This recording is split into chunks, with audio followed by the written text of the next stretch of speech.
နေညိုညိုလမ်းနဲ့ဆွေးများမလို့ကျုပ်တို့ရဲ့ရွာလေးကတချင်တွေဆိုချိန်တန်ပြီဆိုစပါးကင်များမဲဆိုအိမ်ပြန်ချိန်ဆိုစနီးကြောလေးကကြိုနေညိုညိုလမ်းနဲ့ဆွေးများမလို့ကျုပ်တို့ရဲ့ရွာလေးကတချင်တွေဆိုချိန်တန်ပြီဆိုစပါးကင်များမဲဆိုအိမ်ပြန်ချိန်ဆိုစနီးကြောလေးကကြိုကျုပ်တို့ရဲ့ရွာလေးငြိမ်းချမ်းတဲ့ရွာလေးလာပါလာပါအားလုံးတို့ဖိတ်ခေါ်နေ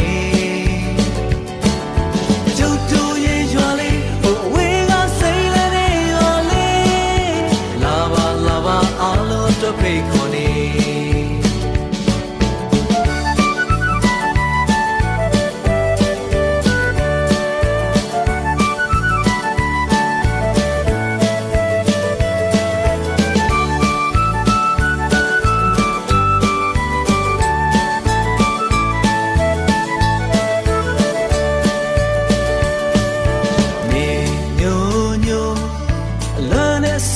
မလို့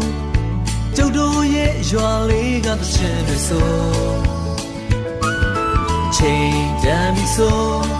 စပါးကင်များမဲဆိုအိမ်ပြန်ချိန်ဆိုစနီးကြောလေးကကြိုကျုပ်တို့ရဲ့ရွာလေးငြိမ်းချမ်းတဲ့ရွာလေးလာပါလာပါအားလုံးတို့ဖိတ်ခေါ်နေ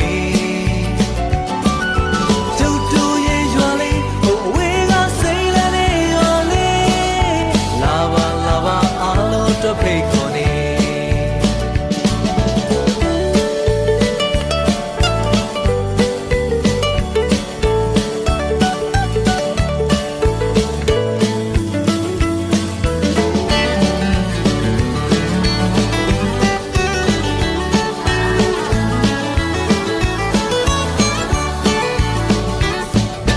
လူတွေဆိုတော့ကကဲဝဲလို့ရွာလေးရဲ့ညနေညိုဘယ်သူမဆိုငင်းချရဲ့တချင်ဆိုဒီရွာမလေးလူအခွင့်အရေးကပို